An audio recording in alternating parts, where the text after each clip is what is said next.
उमेश मनोहरराव बनसोड यांनी पोलीस स्टेशनला येऊन लेखी रिपोर्ट दिला की दिनांक 4/1/2025 रोजी त्यांचं लोहार समाज भवनसमोर एक हार्डवेअरचं दुकान आहे, तर प्रभात ट्रेडर्स नावाचं. तर त्यांनी 4/1/2025ला संध्याकाळी 7:30 वाजता दुकान बंद केलं आणि ते घरी गेले. आणि दुसऱ्या दिवशी जेव्हा सकाळी 5 तारखेला आले असता त्यांचं दुकानाचं शटर अर्ध उघडलेलं दिसलं.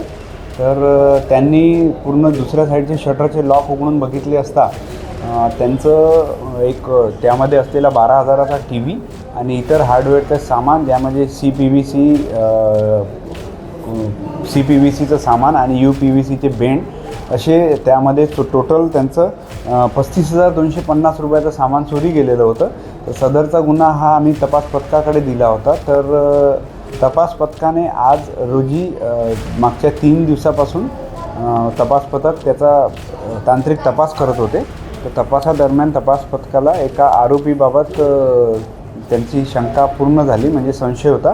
त्याबाबत त्यांनी शोध घेतला असता तो संशय खरा ठरला. तर रामटेके नगरमधील एक नाबालिक आरोपी याला ताब्यात घेण्यात आले व सध्या